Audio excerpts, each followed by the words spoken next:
Обеспечить водой более 20 тысяч человек – главная и, пожалуй, единственная задача этого колодца. Ведь вопрос перебоев или полного отсутствия воды в летний сезон у жителей Плиева остро стоял на протяжении очень длительного времени. Установленный неделю назад колодец должен был полностью закрыть эту тему. Насос закачивает воду в 2 резервуара, стоящие на границе с Барсуки. И из них она уже подается в сельское поселение Плиева.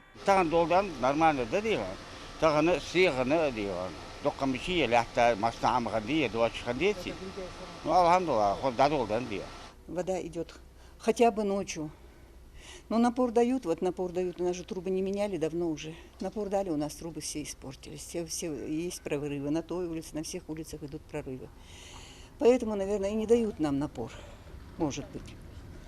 Сейчас вот она идет, или ночью она идет, или днем идет, но сейчас хотя бы, алхамдулиллах, так хорошо. Мы радуемся любой капле. Вода пошла, но не у всех. Если на улице Солнечная и Дружбы она уже начала поступать, и жители наконец-то смогли спокойно вздохнуть, то на соседней улице Ожиговой ситуация иная.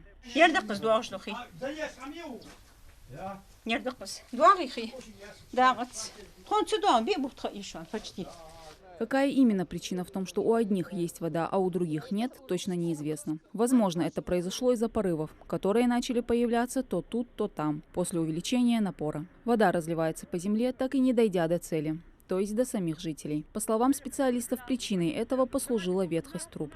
Трубы надо менять. Из-за этих труб у нас даже можно сказать, что 20-30% свою работу выставить мы не можем из-за этих труб.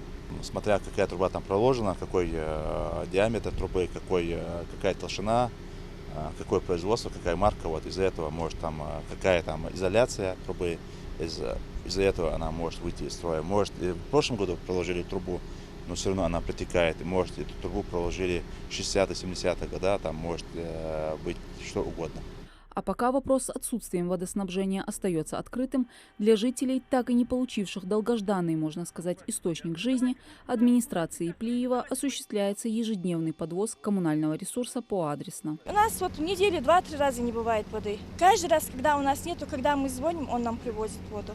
И опять же сельчане разделились на 2 лагеря. Если одним привозят часто и в необходимых количествах, то другим нет. Воду, по их словам, приходится покупать. Но чтобы сотрудники администрации могли ее доставить, жителям необходимо оформить заявку. И многие этого попросту не знают. Те, кто дает заявки, они мне звонят. Я записываю улицу, дом, номер и номер телефона. И я им подложу воду. Но многие не дают заявки, потому что или не знают, или что по какой-то причине.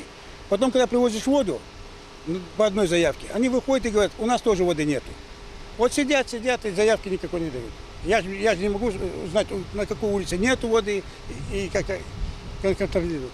Установленный по поручению главы республики Махмуда Али Калиматова каптажный колодец – это частичное решение проблемы сельского поселения с водоснабжением. Важно понимать, что могут возникнуть технические проблемы. Над их устранением активно будут работать специалисты.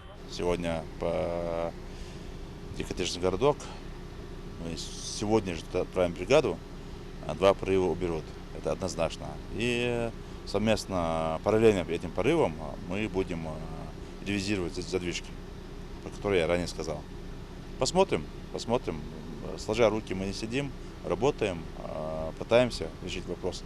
Для удобства жителей Плиева делается все необходимое. На сегодняшний день благодаря каптажному колодцу вода поступает на 2 улицы – Дружбы и Солнечную. Без коммунального ресурса пока остаются еще 9. Это Магомеда Ожигова, Зязикова, Степная, Молодежная и другие. И тех, кто до сих пор остается без воды из-за временных технических неполадок, просят оформить заявку и воспользоваться услугами подвоза воды администрации сельского поселения. Сегодняшние проблемы специалисты единого оператора водоснабжения и водоотведения обещают в скором времени устранить. Мадина Цора, Асхаб Белакиев, Новости 24.